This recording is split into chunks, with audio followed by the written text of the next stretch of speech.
మన ముందుకు వచ్చేటువంటి వ్యక్తిని ప్రజలు పాతాళలోకంలో పాతరబెట్టే విధంగా బుద్ధి చెప్పాలి.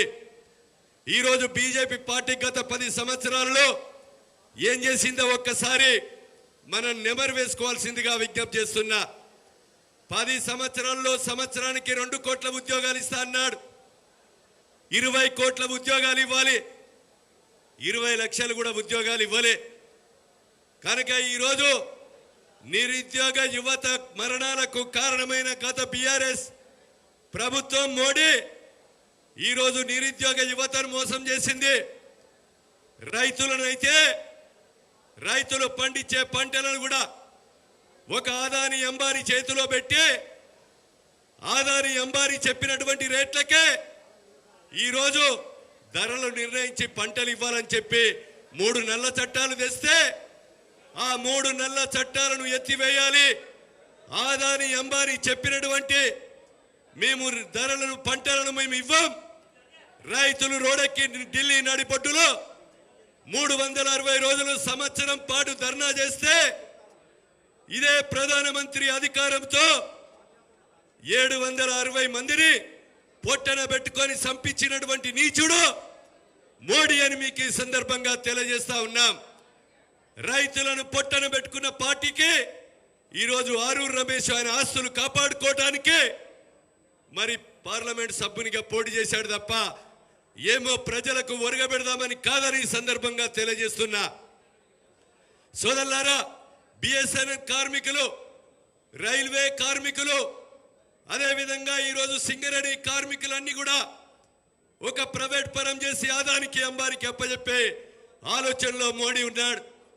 ఈసారి గనుక మోడీని తీసుకొస్తే మొత్తం కూడా కార్మిక వ్యవస్థను రద్దు చేసి అదాని అంబానికి అప్పచెప్పి ఈరోజు లక్షల రూపాయల విలువ చేసే కోట్లు బూట్లకు తప్ప విదేశాలు తప్ప ఈ దేశానికి చేసింది ఏమి లేదు.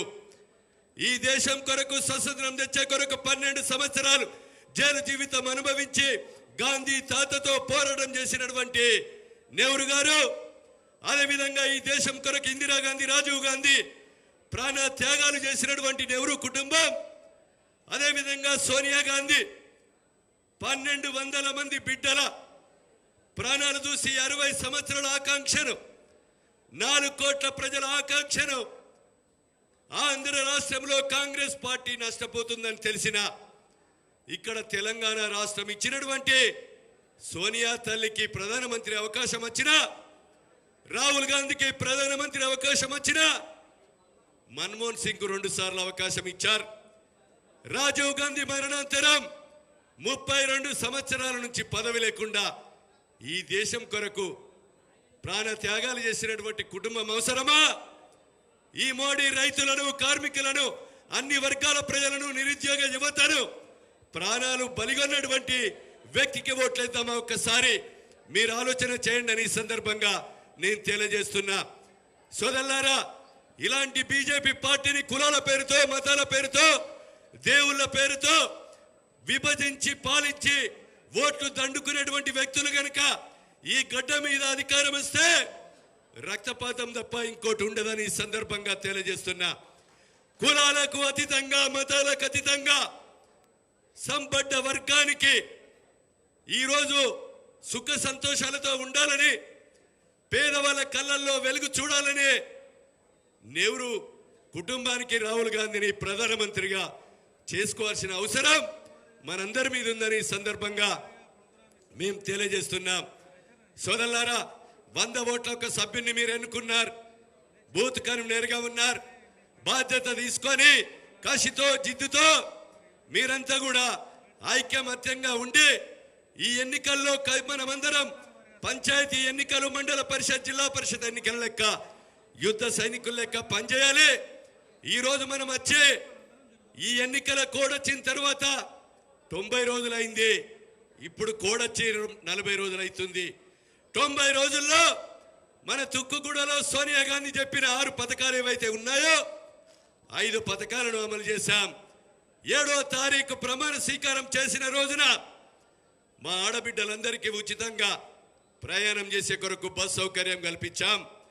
10 లక్షల రూపాయలతో ఆరోగ్యశ్రీ పథకాన్ని ప్రభుత్వ ప్రైవేట్ హాస్పిటల్లో అమలు చేశాం. అది జీరో బిల్లు. 200 యూనిట్ల కరెంటును కూడా అమలు చేశాం. 500కే వంట గ్యాస్ సిలిండర్ అందించాం. కోడ్ వచ్చే 2-3 రోజుల ముందు భద్రాద్రి రాముని సన్నిధిలో మన గౌరవనీయులు రాష్ట్ర ముఖ్యమంత్రి గారు 4 లక్షల ఇల్లు, నియోజకవర్గానికి 3500 ఇండ్ల చొప్పున మట్టి గోడలతో కిరాయి ఇండ్లలో ఉండేటువంటి పేదలందరికీ కూడా ఇండ్లు కట్టించే కార్యక్రమం తీసుకున్నాం. మన ముఖ్యమంత్రి గారు చెప్పారు, ఆగస్టులో రైతులు తీసుకున్న పంట రుణాలు 2 లక్షలు రుణమాఫీ అమలు చేసి తీరుతాం. అంతేకాదు 2 లక్షల ఖాళీగా ఉన్న ఉద్యోగాలు కూడా డిఎస్సి, టిటిసి, బీడీ చదువుకున్న వాళ్ళకు 11,000 ఉద్యోగాలకు నోటిఫికేషన్ ఇచ్చాం.